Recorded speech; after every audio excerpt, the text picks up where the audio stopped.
Restez dans le feu, Dieu forge votre destinée. Un forgeron sait que le fer est prêt lorsqu'il commence à rougeoyer. Mais ce rougeoiement ne vient qu'après une chaleur intense. Le métal ne choisit pas quand il entre dans le feu, il ne contrôle pas la force du marteau. Le forgeron, lui, le fait. Chaque coup, chaque rotation, chaque attente a un dessein. Le processus est bruyant, il est lent, il est rempli de fumée. Mais quelque chose de solide est en train de se former. Si le fer pouvait parler, il crierait peut-être. S'il pouvait bouger, il s'enfuirait peut-être. Et s'il le faisait, il ne deviendrait jamais ce pourquoi il a été créé. Mes amis, beaucoup de gens font de même. Ils abandonnent le processus, ils s'en vont trop tôt, ils renoncent juste avant que la force ne naisse. La pression ne semble jamais sainte. Le feu n'est jamais réconfortant. L'attente ne semble jamais productive. Mais Dieu n'a pas besoin de vos sentiments pour agir. Il a besoin de votre confiance. Et il forge votre confiance dans le feu, dans le silence, dans l'attente. C'est dans ces moments que vos racines s'enfoncent plus profondément, que votre vision devient plus claire, et que votre force devient réelle. La pire chose que vous puissiez faire est de partir alors que Dieu travaille encore en coulisses. Mes chers amis, abandonner coûtera plus cher que rester. Car abandonner avant que Dieu n'agisse, c'est renoncer à ce qui était déjà en route. C'est tourner le dos alors que la ligne d'arrivée était plus proche qu'elle n'en avait l'air. Il y a un moment, juste avant la percée, où tout semble s'effondrer. Ce moment est le test final. Ce n'est pas un signe pour abandonner, c'est un signe pour vous accrocher. Et si votre prochain pas était le moment où Dieu intervient? Et si la lutte signifiait que le changement est proche? Et si le silence signifiait que le ciel retient son souffle pour agir en votre faveur? Dieu agira, mais il observe pour voir si vous resterez. Il observe pour voir si vous continuerez à croire, même quand rien ne semble changer. Trop de gens abandonnent juste avant que leur saison ne change. Ils ne s'en vont pas à cause de l'échec, ils s'en vont parce qu'ils ne voient pas la fin. Mais la course est toujours en cours, et la récompense est toujours promise. Le processus fait partie de la promesse. Vous ne pouvez pas l'éviter, vous devez le traverser.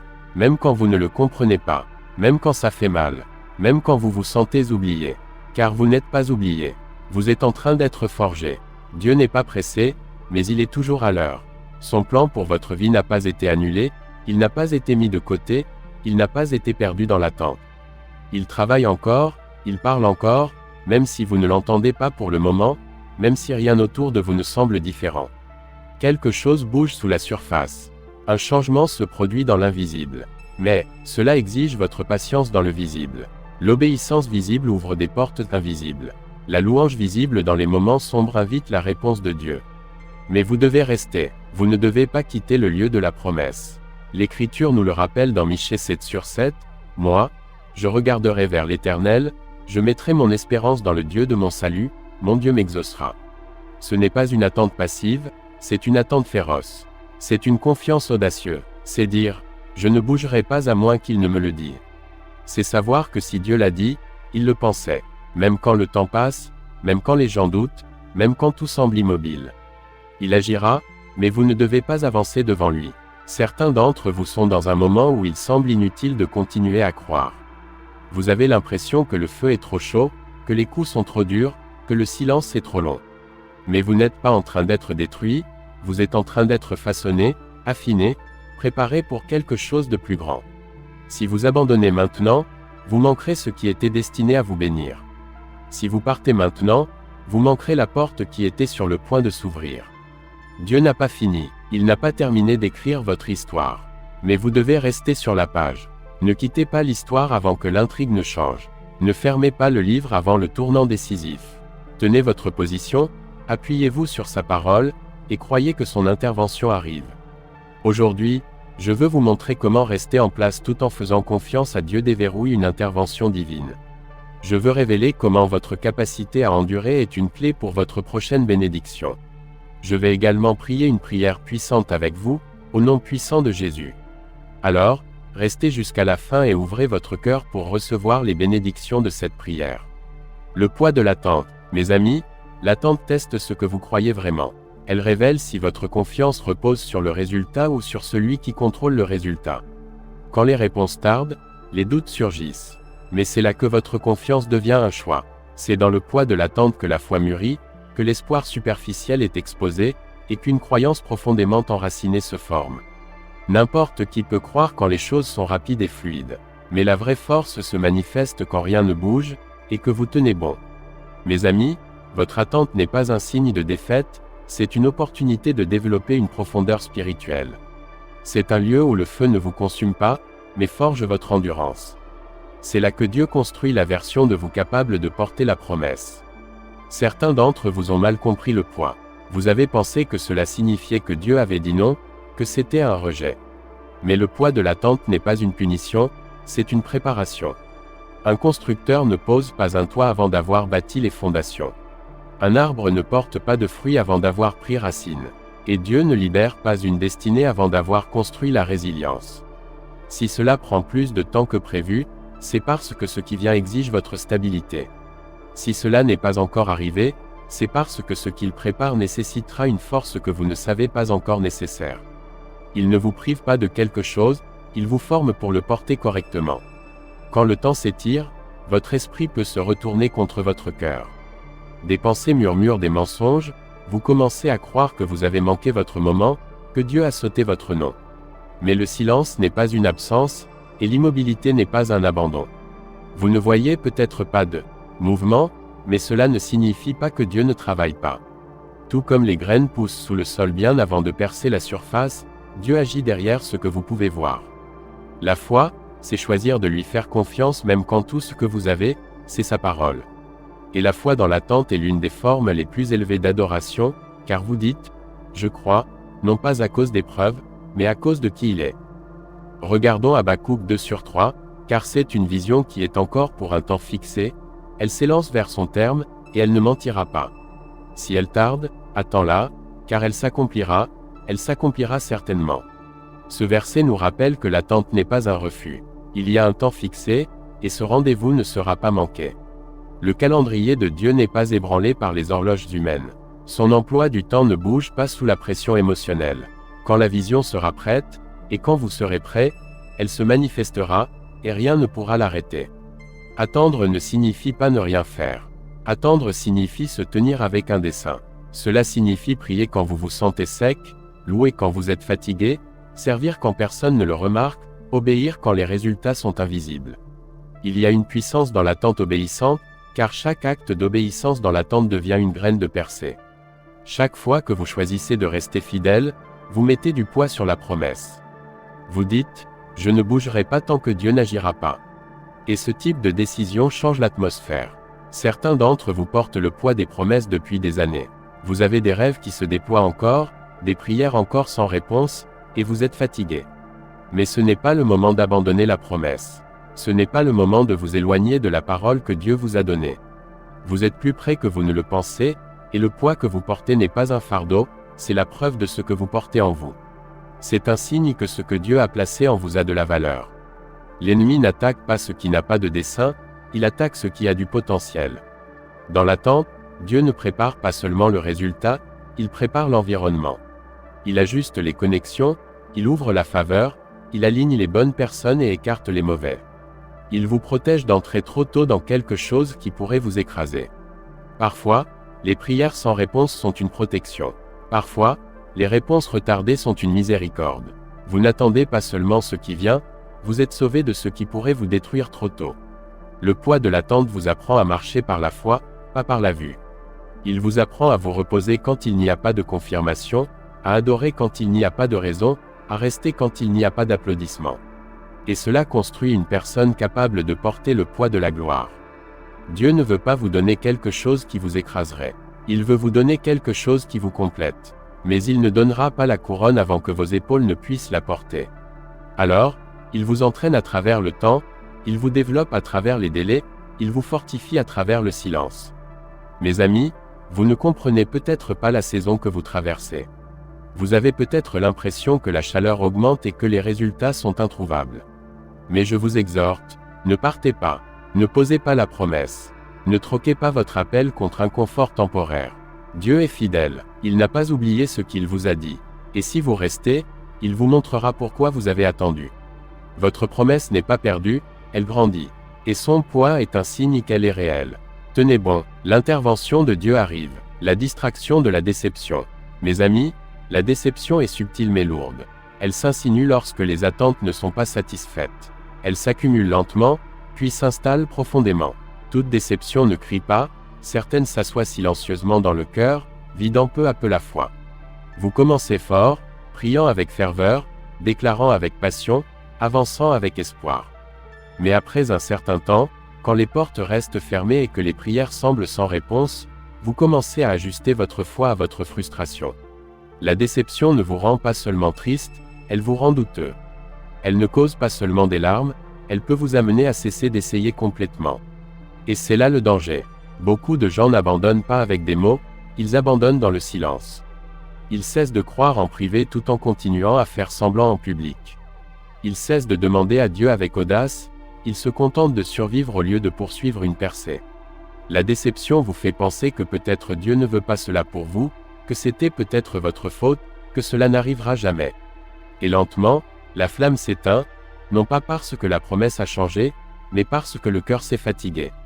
Vous commencez à penser moins à ce que Dieu peut faire et plus à ce qui n'est pas arrivé. Et votre vision commence à rétrécir. Mais mes amis, la déception n'est pas la fin de votre histoire. Ce n'est pas la vérité sur votre avenir. C'est un poids, oui, mais c'est aussi un test. Allez-vous arrêter d'avancer parce que vous avez été blessé par ce qui n'est pas arrivé? Ou oserez-vous croire à nouveau face à ce qui a mal tourné? Le danger de la déception, c'est qu'elle vous pousse à vous replier sur vous-même. Vous commencez à mesurer la bonté de Dieu en fonction d'un seul moment. Vous pensez que son silence signifie un désintérêt. Vous oubliez qu'il voit du début à la fin, que votre histoire est encore en train de se dérouler. Si vous ne protégez pas votre cœur, la déception parlera plus fort que la promesse. Lisons Proverbe 13h12, un espoir différé rend le cœur malade, mais un désir accompli est un arbre de vie. Ce verset parle du poids d'un long délai. Il reconnaît que l'espoir, lorsqu'il est étiré et reporté, peut faire mal profondément.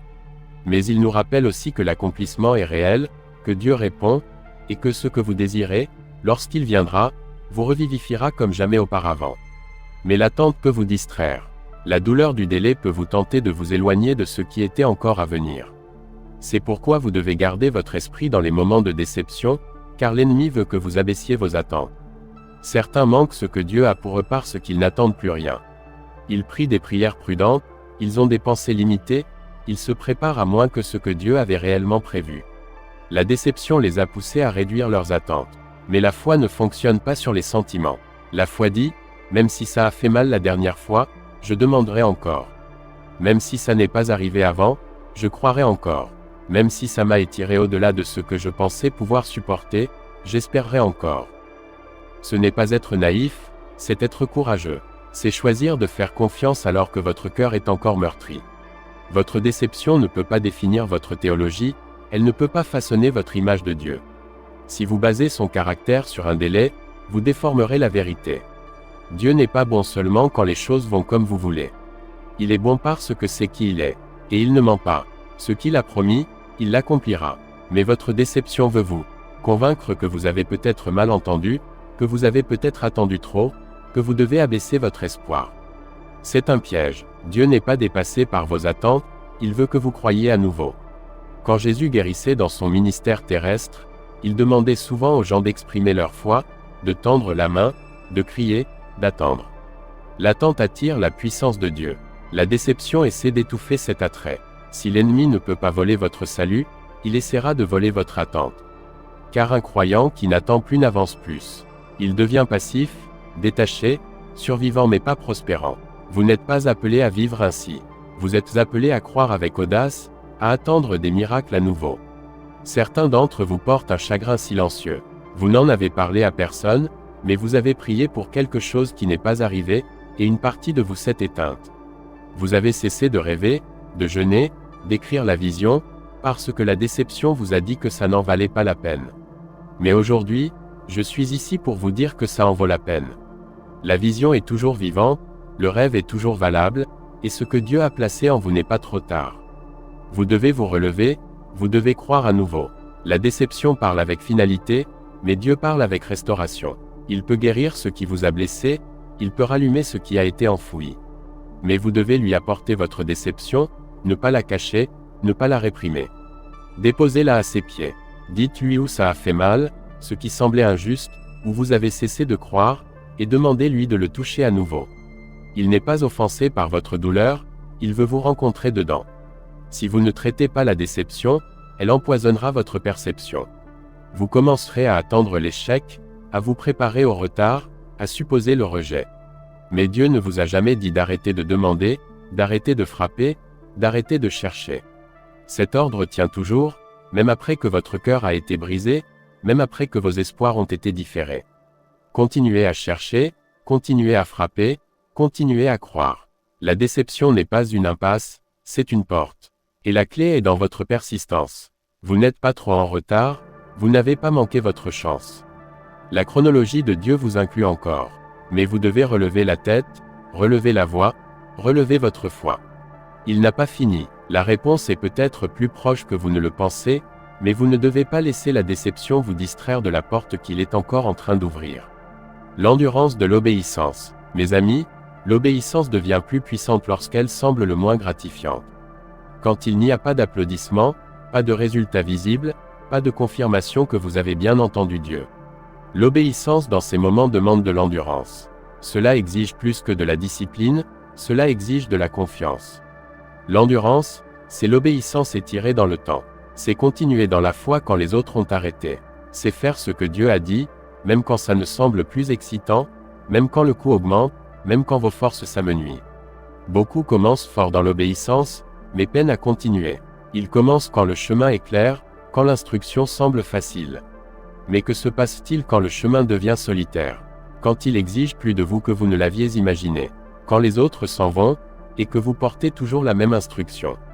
Le vrai test n'est pas de commencer l'obéissance, c'est de rester dans l'obéissance. C'est tenir votre position après des années. C'est continuer à faire ce qu'il vous a dit quand les autres vous questionnent.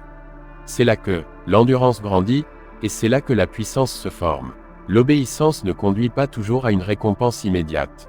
Parfois, elle conduit au silence, elle vous étire, elle vous place dans des endroits inconfortables. Mais ces endroits construisent en vous quelque chose que le confort ne pourrait jamais produire. Le confort produit rarement un héritage. L'obéissance construit le caractère qui dure. Elle vous dépouille de l'orgueil, elle entraîne vos oreilles à entendre Dieu clairement, elle vous apprend que le résultat n'est pas votre responsabilité, votre obéissance l'est. Et quand l'obéissance devient votre mode de vie, les résultats finissent par suivre. Tournons-nous vers Deutéronome 5h33, vous suivrez toutes les voies que l'Éternel, votre Dieu, vous a prescrites, afin que vous viviez et que vous soyez heureux, et que vous prolongiez vos jours dans le pays dont vous aurez la possession. Ce verset nous montre que l'obéissance n'est pas juste une bonne idée, elle donne la vie. Elle apporte la santé à votre avenir, elle étend la bénédiction dans le temps, elle apporte la plénitude là où l'effort ne produit que lassitude. L'obéissance n'est pas une restriction, c'est une libération. C'est le chemin vers une paix durable, et Dieu l'honore toujours. Certains cherchent de nouvelles instructions alors qu'ils n'ont pas achevé la dernière. Ils demandent une nouvelle direction tout en ignorant le dernier commandement. Mais mes amis, Dieu ne récompense pas l'obéissance partielle. Il honore ceux qui terminent ce qu'il a assigné, même quand c'est difficile, même quand c'est solitaire, même quand personne n'applaudit. Car il voit, et il ne regarde pas seulement ce que vous faites, il regarde combien de temps vous continuez à le faire. La constance compte pour Dieu, car elle prouve la pureté de votre foi. L'obéissance sans résultat semble injuste, mais c'est là que la maturité spirituelle naît. Vous n'obéissez pas à cause du résultat, vous obéissez à cause de celui qui vous a demandé. Et quand votre obéissance est basée sur la relation, pas sur la récompense, elle surmontera les tempêtes, les critiques, les délais. Vous n'aurez pas besoin d'être vu, d'être applaudi, car vous saurez qui vous a envoyé, et cela suffira. L'endurance de l'obéissance se construit dans le silence et se prouve dans le temps. Mes chers amis, l'obéissance vous isole parfois. Elle peut vous éloigner du confort, des cercles familiers, des plans personnels. Mais elle protège toujours le dessein. Parfois, l'obéissance ressemble à rester quand il serait plus facile de partir. Parfois, elle ressemble à parler quand le silence semble plus sûr. Parfois, c'est s'éloigner de quelque chose que tout le monde trouve acceptable, parce que Dieu l'a dit. L'obéissance n'est pas basée sur la popularité, elle est basée sur la clarté. Et quand Dieu parle, c'est la seule clarté dont vous avez besoin. Certains d'entre vous sont fatigués, non pas parce que vous êtes faible, mais parce que vous avez obéi sans repos. Vous êtes resté en position, vous avez été fidèle, et vous vous demandez si Dieu le voit encore. Permettez-moi de vous le rappeler, il voit, et il récompense. Pas toujours selon votre calendrier, mais toujours à temps. Votre endurance ne sera jamais gaspillée, votre fidélité est enregistrée, votre « oui » discret a plus de puissance que 1000 déclarations bruyantes. Dieu honore la foi silencieuse, et il récompense l'obéissance cachée. Ne laissez pas le délai vous rendre désobéissant. Ne laissez pas la fatigue transformer votre obéissance en performance. Gardez votre cœur pur, vos mains fermes, vos oreilles ouvertes, car l'instruction que vous portez compte encore. Elle a encore du poids, et votre endurance fait partie de votre victoire. Vous n'obéissez pas seulement pour aujourd'hui, vous obéissez pour votre avenir, pour votre famille, pour les générations liées à votre « oui ». Certaines portes ne s'ouvrent que pour les obéissants. Certaines bénédictions sont réservées à ceux qui sont restés. Il y a des récompenses qui ne peuvent être précipitées, seulement révélées.